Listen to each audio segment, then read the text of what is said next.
Hello दोस्तों, स्वागत है आपका मेरे यूट्यूब चैनल में। अगर आप छत्तीसगढ़ अनुरेखक भर्ती 2026 की तैयारी कर रहे हैं तो आज का जो वीडियो है काफ़ी इंपॉर्टेंट होने वाला है। इस वीडियो में जो है इंजीनियरिंग ड्राइंग के टॉप एमसीक्यूज जो है करने वाले हैं, पूरी व्याख्या के साथ सारी चीज़ों को यहाँ पर समझने वाले हैं। तो चलिए बिना किसी देरी के आज का जो वीडियो शुरू करते हैं। चैनल पर नए हैं जरूर आपको सब्सक्राइब करना है, ज़्यादा से ज़्यादा वीडियो को शेयर करते जाइएगा। पहला क्वेश्चन यहाँ पर देखते हैं, इंजीनियरिंग ड्राइंग में जो है ड्राइंग शीट का हृदय जो है किसे कहा जाता है। ऑप्शन यहाँ पर देख सकते हैं, मार्जिन रेखा को, बॉर्डर लाइन को, टाइटल ब्लॉक को या फिर ग्रिड रेफरेंस को। तो चलिए बताइए ड्राइंग शीट का हृदय किसे कहा जाता है। इसका राइट आंसर हो जाएगा ऑप्शन नंबर सी, यानी कि टाइटल ब्लॉक को जो है ड्राइंग शीट का हृदय कहा जाता है। टाइटल ब्लॉक में ड्राइंग का नाम, स्केल, कंपनी संस्थान का नाम और ड्राफ्टर का नाम जैसे सारे जो महत्वपूर्ण जानकारियां हैं इसी में किया जाता है, इसी में लिखा जाता है।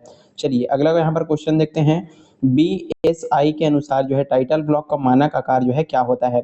ऑप्शन यहाँ पर देख सकते हैं, 185 मिलीमीटर गुना 65 मिलीमीटर, 150 मिलीमीटर गुना 50 मिलीमीटर, फिर है 200 मिलीमीटर गुना 100 मिलीमीटर और 170 मिलीमीटर गुना 60 मिलीमीटर। तो चलिए बताइए इसका राइट आंसर क्या हो जाएगा। तो इसका राइट आंसर हो जाएगा ऑप्शन नंबर, यानी कि 185 मिलीमीटर गुना 65 मिलीमीटर इसका सही आंसर हो जाएगा। BSI के अनुसार टाइटल ब्लॉक का मानक आकार इतना ही यहाँ पर होता है। यहाँ पर चौड़ाई और इसका ऊंचाई यहाँ पर दिया गया है, 185 चौड़ाई हो जाएगा, 65 इसका ऊंचाई हो जाएगा। चलिए अगला क्वेश्चन यहाँ पर देखते हैं, A2 आकार की ग्राइंड शीट का मानक माप जो है कितना यहाँ पर होता है।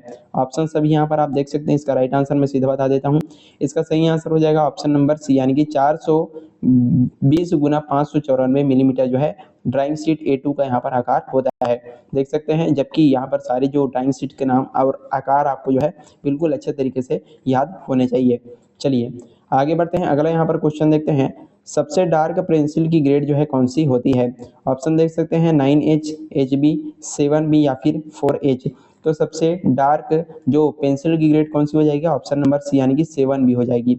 बी मतलब क्या होता है, बी मतलब होता है इसका डार्कनेस, ब्लैकनेस होता है।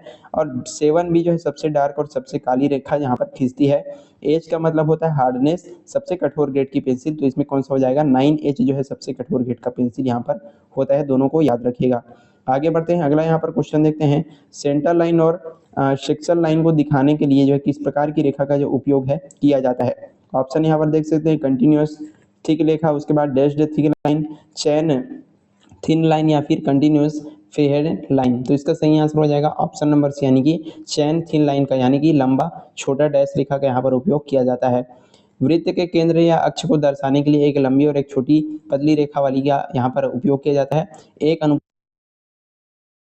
चलिए आगे बढ़ते हैं, अगला यहाँ पर क्वेश्चन देखते हैं, स्केल 1:2 किस प्रकार के पैमाने को यहाँ पर दर्शाता है। ऑप्शन देख सकते हैं, पूर्ण आकार पैमाना, घटता हुआ पैमाना, बढ़ता हुआ पैमाना या फिर इनमें से कोई नहीं। तो चलिए बताइए स्केल 1:2 ये जो है कैसे पैमाने को दर्शित करता है। तो यहाँ पर सही आंसर हो जाएगा ऑप्शन नंबर बी, यानी कि घटते हुए पैमाने को। जब ड्राइंग में वस्तु का वास्तविक आकार को छोटा बनाया जाता है तो उसको 1:2 या 1:5 में उसको जो है रिड्यूस्ड स्केल यानी घटते हुए पैमाने में दिखाया जाता है। चलिए अगला क्वेश्चन यहाँ पर देखते हैं, सेट स्क्वायर के जोड़े में से कौन कौन से कोण यहाँ पर मौजूद होते हैं। इसका सही आंसर हो जाएगा ऑप्शन नंबर यहाँ पर जो है आपका दिया गया है, ऑप्शन नंबर ए जो है इसका राइट आंसर यहाँ पर हो जाएगा। 30 अंश, 60 अंश, 90 अंश ये जो आपका पहला जोड़ा हो जाएगा। दूसरा हो जाएगा 45, 45 और 90 अंश, ये आपका दूसरा जोड़ा हो जाएगा। तो देख सकते हैं इंजीनियरिंग ड्राइंग में दो प्रकार के सेट स्क्वायर का जो उपयोग है किया जाता है, जिसमें जो है 30, 60, 90 और दूसरा होता है 45, 45, 90 के कोण यहाँ पर होते हैं। आगे बढ़ते हैं, अगला यहाँ पर क्वेश्चन है, तृतीय कोण प्रक्षेपण में प्रक्षेपण तल कहाँ पर स्थित होता है। वस्तु और प्रक्षेप के बीच में, वस्तु के पीछे, प्रक्षेप के पीछे या फिर इनमें से कोई नहीं। तो इसका सही आंसर हो जाएगा ऑप्शन नंबर, यानी कि वस्तु और प्रक्षेप के बीच में। थर्ड एंगल प्रोजेक्शन में जो प्लेन ऑफ प्रोजेक्शन को पारदर्शी माना जाता है और ये जो है प्रक्षेप तथा वस्तु के बीच में यहाँ पर स्थित होता है।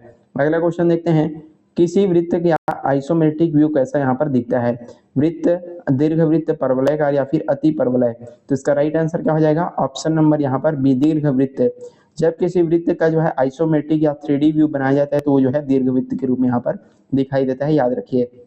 अगला क्वेश्चन देखते हैं, अक्षरांकन में अक्षरों की ऊंचाई और चौड़ाई का सामान्य मानक अनुपात जो है क्या होता है। 5:3, 7:4, 6:5 या फिर 8:5। तो चलिए बताइए इसका सही आंसर क्या हो जाएगा। तो इसका राइट आंसर हो जाएगा ऑप्शन नंबर बी, यानी कि 7 जो है 4 होता है। भारतीय मानक के अनुसार जो है, यानी कि BIS के अनुसार जो है मानक सिंगल स्ट्रोक अक्षरांकन में ऊंचाई और चौड़ाई का अनुपात जो है 7:4 होता है, इसको याद रखिएगा। आगे बढ़ते हैं, अगला यहाँ पर क्वेश्चन देखते हैं, मिनी ड्राफ्टर की दो भुजाएं एक दूसरे को जो है किस कोण पर जुड़ी होती है? 45 अंश, 60 अंश, 90 अंश या फिर 180 अंश। तो चलिए बताइए, मिनी ड्राफ्टर की जो दोनों भुजाएं हैं कितने कोण पर यहाँ पर जुड़ी होती है? इसका सही आंसर हो जाएगा ऑप्शन नंबर सी, यानी कि 90 अंश पर। मिनी ड्राफ्टर के दोनों स्केल वाली भुजाएं परस्पर जो है 90 डिग्री पर यहाँ पर सेट होती है।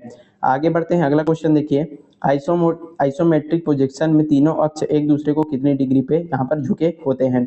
90 अंश, 120, 60 अंश या फिर 45 अंश। तो इसका राइट आंसर हो जाएगा ऑप्शन नंबर बी, यानी कि 120 अंश पर। देख सकते हैं आइसोमेट्रिक ड्राइंग में तीनों मुख्य अक्ष एक दूसरे के साथ 120 की डिग्री पर यहाँ पर कोण बनाते हैं।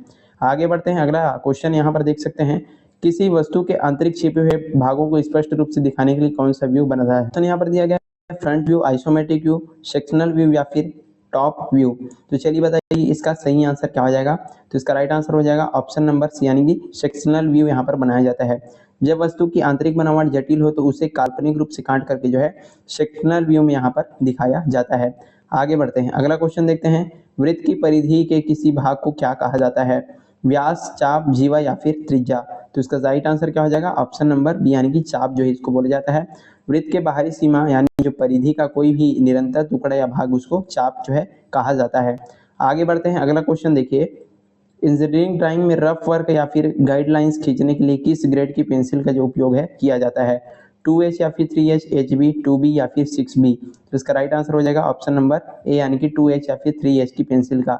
हल्की और पतली निर्माण रेखाएं खींचने के लिए हार्ड पेंसिल जैसे 2H या फिर 3H का उपयोग किया जाता है। एच का मतलब यहाँ पर हार्डनेस होता है। आगे बढ़ते हैं, अगला क्वेश्चन देखिए। आइसोमेट्रिक स्केल वास्तविक स्केल का लगभग कितने प्रतिशत यहाँ पर होता है? 50%, 81.5%, 90 या फिर 100%। इसका राइट आंसर हो जाएगा ऑप्शन नंबर बी, यानी कि 81.5%। आइसोमेट्रिक जो लंबाई है बराबर होता है वास्तविक लंबाई गुना, यहाँ पर देख सकते हैं इसी के बराबर ये जो है होता है। चलिए आगे बढ़ते हैं, अगला क्वेश्चन देखते हैं। विमांकन करते समय विमा रेखा वस्तु की आउटलाइन से कम कितनी दूरी पर होनी चाहिए? 2 मिलीमीटर, 5 मिलीमीटर, 8 से 10 मिलीमीटर, 20 मिलीमीटर। तो चलिए बताइए इसका राइट आंसर क्या हो जाएगा? ऑप्शन नंबर सी, यानी कि 8 से 10 मिलीमीटर। ओवरलैपिंग से बचने और डायमेंशन लाइन और ऑब्जेक्ट की आउटलाइन को बीच की दूरी को कम करने कम से कम यहाँ पर 8 से 10 मिलीमीटर की जो दूरी है वो रखनी चाहिए। अगला क्वेश्चन देखते हैं। एरो हेड की लंबाई और चौड़ाई का मानक अनुपात जो है क्या होता है? 1:1, 2:1, 3:1 या 4:1। तो इसका राइट आंसर हो जाएगा ऑप्शन नंबर सी, 3:1। विमांकन में जो तीर के निशान लगाए जाते हैं उसकी लंबाई और उसकी चौड़ाई का 3 अनुपात यहाँ पर 1 अनुपात होना चाहिए। अगला क्वेश्चन देखते हैं। वह कौन सा शंकु परिच्छेद है जिसकी उत्केंद्रता जो है 1 बराबर 1 यहाँ पर होती है? दीर्घवृत्त, परवलय, अति परवलय या फिर वृत्त। तो इसका सही आंसर हो जाएगा ऑप्शन नंबर बी, यानी कि परवलय। यहाँ पर देख सकते हैं E बराबर 1 हो तो आकृति का यहाँ पर परवलय ये जो है बनती है। लास्ट हमारा क्वेश्चन देखते हैं। कंप्यूटर एडेड ड्राफ्टिंग सॉफ्टवेयर में किसी कमांड को रद्द या फिर अंडू करने या बाहर निकलने के लिए किस कुंजी का जो उपयोग है किया जाता है? इंटर, स्पेस बार, एस्केप या फिर Ctrl+Z। तो इसका राइट आंसर हो जाएगा ऑप्शन नंबर यहाँ पर सी जो है इसका सही आंसर हो जाएगा। ऑटोकैड या फिर CAD सॉफ्टवेयर में जारी कमांड को रद्द करने के लिए या डायलॉग बॉक्स से बाहर आने के लिए एस्केप की यहाँ पर दबाया जाता है। और यहीं पर आज का हमारा जो वीडियो है समाप्त होता है। हमने काफ़ी इंपॉर्टेंट एमसीक्यूज आपके एग्जाम्स के लिए बता दिए। आई होप आपको सारी चीज़ें अच्छे से समझ में आ गई होगी। वीडियो पसंद आया तो लाइक करना, ज़्यादा से ज़्यादा शेयर करना, चैनल पर नया तो जरूर आपको सब्सक्राइब कर देना है। इसका जो मैराथन वीडियो है हमारे चैनल पर उपलब्ध है, जा करके देख सकते हैं, अपनी तैयारी को मजबूत कर सकते हैं। चलिए तब तक के लिए पढ़ते रहिएगा। Thank you.